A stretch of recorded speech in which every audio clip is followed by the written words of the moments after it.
¿Qué ocurrió después de la muerte de Jesús? La cruz parecía el final de todo, pero en realidad marcó el inicio de eventos sorprendentes que cambiaron el rumbo de la historia. Desde la declaración inesperada de un centurión romano hasta unas señales inquietantes en el cielo, estos acontecimientos revelan la grandeza y el poder de Jesucristo. Descubre ahora los 5 acontecimientos asombrosos registrados durante la crucifixión y muerte de Jesús, que dejaron huella en la humanidad. Primer hecho: la declaración que cambió el silencio del Calvario. Cuando Jesús entregó su espíritu, el mundo no solo perdió a un hombre. El cielo y la tierra presenciaron el nacimiento de una verdad que resonaría por generaciones. La cruz, símbolo de vergüenza y derrota, se transformó en un altar de redención. Entre los testigos de esa escena se encontraba un centurión romano, un oficial endurecido por la violencia y acostumbrado a la rutina brutal de la muerte. Imagina a ese soldado, firme, con el rostro imperturbable ante el sufrimiento de Jesús. Había visto docenas de crucifixiones. El llanto, la desesperación y los cuerpos colgantes eran su pan de cada día. Pero esta vez fue distinto. Algo en el aire de aquel lugar llamado Gólgota, que significa lugar de la calavera, quizás la oscuridad repentina que cubrió la tierra durante 3 horas, le susurraba que lo que ocurría no era una ejecución cualquiera. El cielo, que siempre ha sido testigo silencioso de la historia, pareció estremecerse aquel día. 3 cruces se alzaban como heridas abiertas en el horizonte. Jesús estaba en medio, flanqueado entre criminales, mientras soldados vigilaban y la multitud observaba con miradas incrédulas. De pronto, sin aviso, la luz cedió paso a una oscuridad inquietante que se extendió por 3 horas, como si el universo mismo hubiera bajado el telón ante el sufrimiento del Hijo de Dios. Al mediodía vino la oscuridad sobre toda la tierra hasta las 3 de la tarde. La creación, cómplice del misterio divino, guardaba un silencio solemne. Jesús clamó: «Eloí, Eloí, lama sabactani», un grito desgarrador que parecía romper la frontera entre el cielo y la tierra. Luego, con un suspiro final, la vida se desvaneció de su cuerpo. El centurión observaba todo con ojos entrenados, pero su corazón, en ese momento, fue tocado por lo inexplicable. «Verdaderamente este hombre era hijo de Dios», exclamó. ¿Qué había visto aquel soldado romano? ¿Acaso fue la calma majestuosa con la que Jesús afrontó el horror, el perdón que pronunció desde la cruz o el estremecimiento de la tierra misma?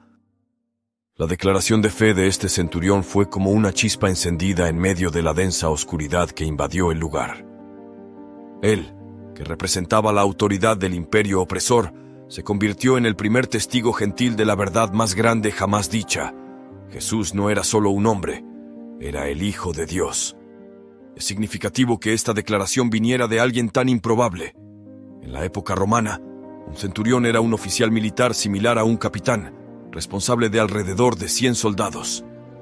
Esto nos recuerda que la verdad divina puede ser reconocida incluso por quienes parecían más lejos de creerla. Nos muestra que Dios puede revelarse en el corazón más endurecido, en los lugares más inesperados, en los momentos de aparente derrota. La voz del centurión sigue resonando a través del tiempo, invitándonos a mirar la cruz con nuevos ojos. ¿Qué vemos cuando nos detenemos ante el sacrificio de Jesús? ¿Reconocemos también su divinidad? Porque, como aquel soldado romano, quizás en nuestra vida cotidiana y ordinaria, Dios nos esté llamando a descubrir algo extraordinario. Segundo hecho: la oscuridad que cayó sobre el Calvario. Aquel día el mundo pareció contener el aliento. Jesús, el Hijo de Dios, había sido crucificado, condenado a una muerte cruel reservada para criminales. Sus seguidores, consumidos por el dolor y la confusión, se mantenían a distancia, sin saber que estaban presenciando el punto de inflexión más trascendental de la historia. Entonces sucedió lo impensable. El cielo se oscureció. No fue una simple interrupción del día, sino una penumbra densa, cargada de significado. Como si la creación misma, en un lamento sordo, se uniera al duelo de quienes habían amado al Maestro. En la Biblia, la oscuridad nunca es solo ausencia de luz, siempre encierra un mensaje profundo. Desde las plagas de Egipto, donde 3 días de tinieblas anticiparon la liberación del pueblo de Dios, hasta las visiones proféticas que relacionan la oscuridad con el juicio divino, este manto sombrío tiene algo que decirnos. Y en el Calvario, su aparición marcaba la solemnidad de un juicio único, el Hijo de Dios cargando sobre sí el pecado del mundo. Lucas nos dice: cuando era como el mediodía, descendió oscuridad sobre la tierra hasta las 3 de la tarde. ¿No es significativo que justo antes de actos liberadores se despliegue la oscuridad? Así fue en Egipto y así fue en el Gólgota. Antes de la liberación del pecado, la tierra se envolvió en sombras, como si el universo reconociera el peso cósmico de lo que estaba ocurriendo. La oscuridad puede ser el preludio de la redención, el umbral donde los planes de Dios comienzan a revelarse. Y sin embargo, esa oscuridad también hablaba del dolor y el juicio. El Creador estaba siendo crucificado, y la creación misma respondía con tristeza. Pero lo que parecía un cierre definitivo era, en realidad, el preludio de la victoria. Como la oscuridad que precedió al Éxodo, aquella penumbra en el Calvario daría paso a la luz gloriosa de la resurrección. ¿Acaso no ocurre lo mismo en nuestras vidas? En los momentos más oscuros, cuando el sentido parece perdido, ¿podría Dios estar tejiendo un propósito mayor? Tal vez las sombras solo anuncian que algo bueno está a punto de suceder. Quizá la historia de la cruz nos dice que, incluso cuando no podemos verlo, la esperanza siempre está allí, esperando resucitar con la luz de un nuevo amanecer. Tercer hecho: el velo rasgado. Cuando Jesús entregó su espíritu en la cruz, algo más que el corazón de sus discípulos se rompió. En el templo de Jerusalén, el velo que separaba el lugar santísimo del resto del templo se rasgó de arriba hacia abajo. No fue una simple grieta accidental, sino una señal deliberada, cargada de significado eterno. Imagina el templo, un espacio majestuoso donde se creía que la presencia de Dios habitaba de forma especial. En su interior, el grueso velo colgaba como un recordatorio constante. El pecado había levantado un muro entre Dios y la humanidad.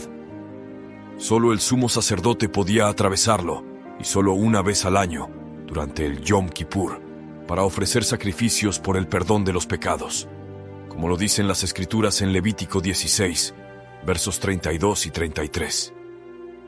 Pero aquel día, el día en que el Hijo de Dios murió, todo cambió.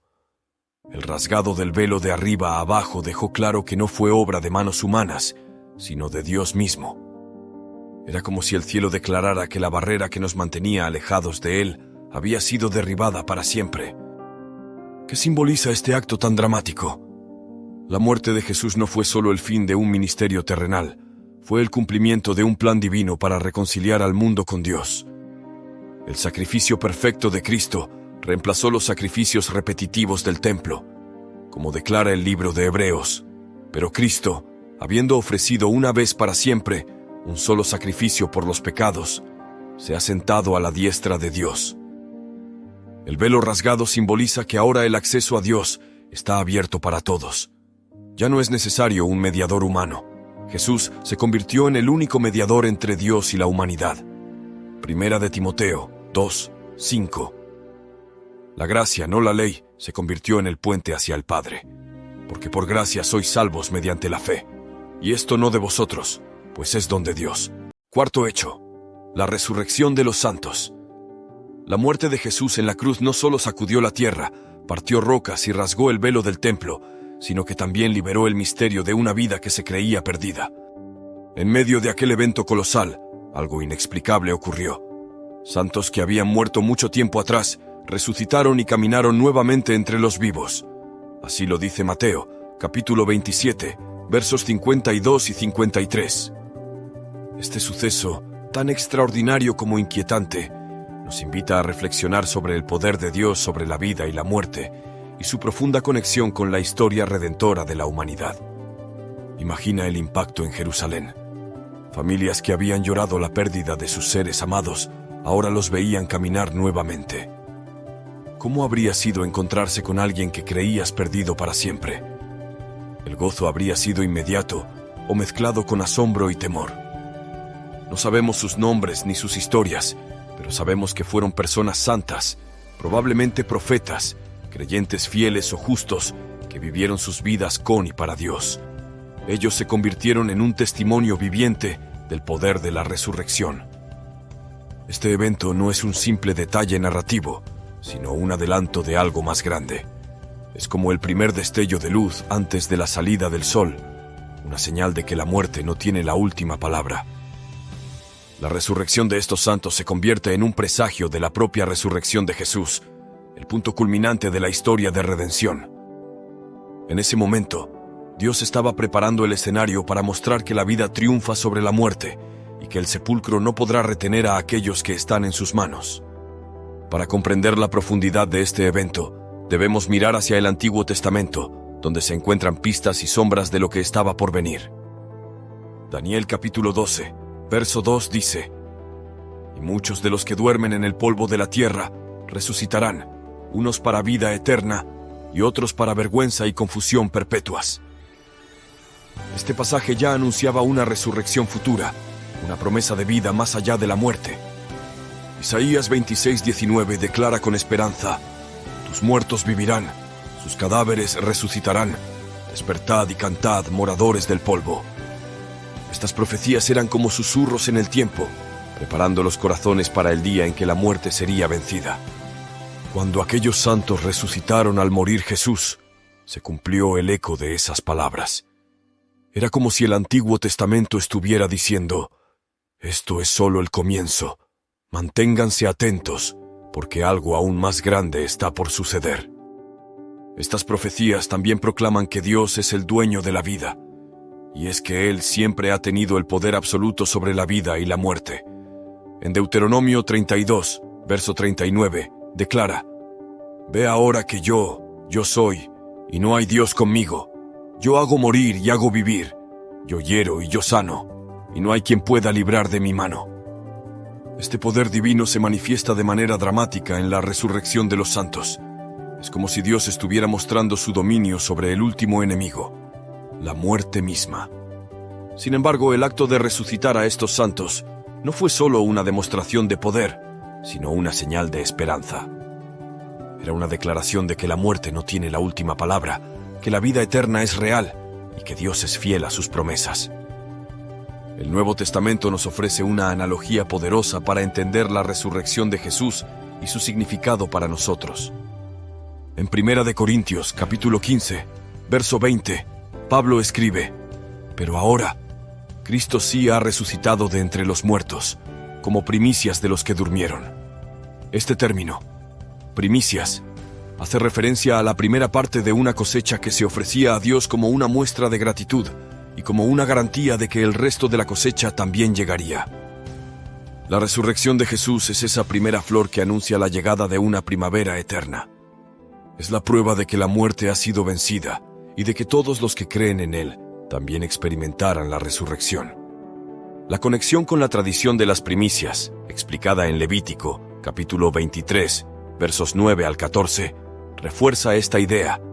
Así como los primeros frutos eran una muestra de confianza en una cosecha abundante, la resurrección de Jesús es la promesa de vida eterna para todos los creyentes. El testimonio de aquellos santos resucitados y la resurrección de Jesús nos plantean una pregunta fundamental. ¿Creemos en el poder de Dios para transformar incluso lo que parece más definitivo? La muerte es el último enemigo al que todos nos enfrentamos, pero en Cristo, incluso ese enemigo ha sido vencido. Imagina la vida que esos santos experimentaron al volver del sepulcro. Sus pasos eran una declaración silenciosa de que la muerte no era el final, sino el comienzo de algo nuevo. De la misma manera, cada paso que damos en nuestra fe es una declaración de confianza en la vida eterna que Dios nos promete. El rasgado del velo, el terremoto y la resurrección de los santos en el momento de la muerte de Jesús son señales que apuntan a una realidad gloriosa, la redención completa de la creación y la derrota definitiva de la muerte. La pregunta que queda para nosotros es esta: ¿vivimos con la esperanza y la confianza de que esa vida eterna también nos pertenece? La resurrección de los santos nos recuerda que Dios no solo promete vida después de la muerte, sino también vida plena aquí y ahora. Que esta historia nos impulse a caminar con la seguridad de que, así como aquellos santos resucitaron, también nosotros seremos levantados a una vida eterna con nuestro Señor. Porque en Cristo somos más que vencedores. Quinto hecho: El misterio de la tumba vacía. Imagina una escena llena de tristeza y desconcierto. Jesús, el hombre que sanó a los enfermos, calmó las tempestades y habló del amor que no conoce fronteras, ha sido crucificado. Su cuerpo descansa en una tumba sellada por una pesada piedra. Para sus seguidores todo parece haber terminado. La esperanza ha sido sepultada junto con su maestro. Pero Dios, el gran arquitecto de la historia, a menudo escribe los finales más sorprendentes cuando todo parece perdido. José de Arimatea, un hombre rico y miembro del Consejo Judío, toma una decisión que requiere un valor extraordinario. Aunque había seguido a Jesús en secreto, ahora se presenta ante Pilato, el gobernador romano, para pedir el cuerpo del maestro. Así lo menciona Mateo, en el capítulo 27, versos 57 al 58. Pueden imaginar el riesgo que asume: revelar su lealtad a un hombre condenado por blasfemia según las autoridades religiosas. Pilato concede su petición, y José, junto con Nicodemo, otro seguidor secreto, prepara el cuerpo de Jesús. Nicodemo lleva alrededor de 75 libras de especias, una cantidad generosa que simboliza el respeto y amor que sentía por Jesús. Con cuidado, envuelven el cuerpo en un sudario limpio, siguiendo las tradiciones de sepultamiento judías, y lo colocan en una tumba nueva tallada en la roca, propiedad de José. Esta tumba nunca había sido usada, cumpliendo la profecía de Isaías. Se dispuso con los impíos su sepultura, pero con los ricos fue en su muerte. Isaías 53, verso 9. Una piedra enorme es rodada para sellar la entrada. El silencio y la solemnidad llenan el ambiente. Parece el fin. Pero la historia de Dios apenas está comenzando. Los principales sacerdotes y fariseos, temiendo que los seguidores de Jesús puedan robar su cuerpo y proclamar su resurrección, piden a Pilato que asegure la tumba. La tumba es sellada y custodiada por guardias romanos. Humanamente, parece imposible que algo pueda cambiar esta situación.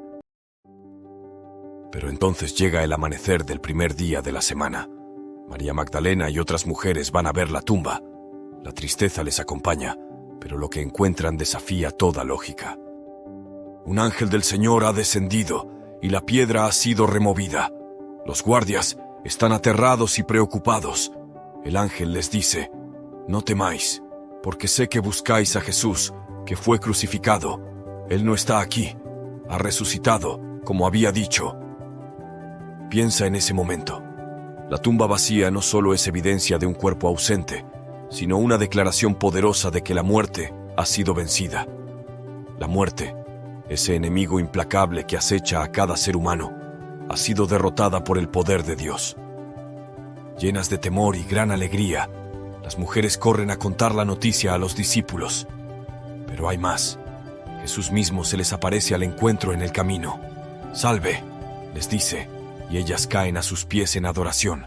«No temáis», les dice, «id a decir a mis hermanos que vayan a Galilea. Allí me verán». Imaginen la emoción de ver al Maestro vivo, desafiando todas las leyes de la naturaleza. Mientras tanto, los guardias van a la ciudad y cuentan a los principales sacerdotes lo que ha sucedido.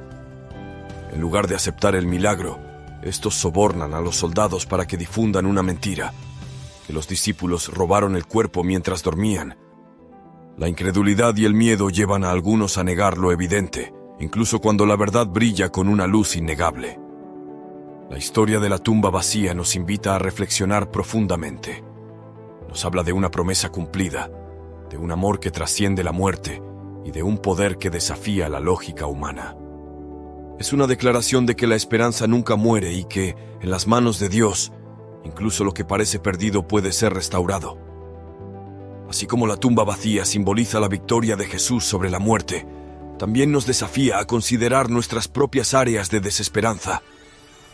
¿Hay partes de nuestra vida que creemos selladas por una piedra inamovible? La resurrección de Jesús nos recuerda que no hay sepulcro tan profundo ni situación tan desesperada que Dios no pueda transformar. El apóstol Pablo lo resume de manera magistral en 1 Corintios 15:55. ¿Dónde está, oh muerte, tu victoria? ¿Dónde está, oh sepulcro, tu aguijón? La tumba vacía es la respuesta definitiva. La vida ha triunfado sobre la muerte y la esperanza ha sido restaurada. Hoy la tumba vacía sigue siendo un llamado a la fe, una invitación a creer en un Dios que rompe cadenas, remueve piedras y transforma vidas. ¿Estás dispuesto a creer que el mismo poder que levantó a Jesús de entre los muertos puede obrar también en tu vida? La tumba vacía nos dice que la historia nunca termina donde el ser humano cree que lo hará. Con Dios siempre hay un nuevo comienzo. Me encantaría leer tu opinión en los comentarios. Escríbenos y cuéntanos qué te ha parecido el video. No olvides dejarnos tu like y compartir. Activa las notificaciones. Así no te perderás los nuevos videos que publicaremos cada semana.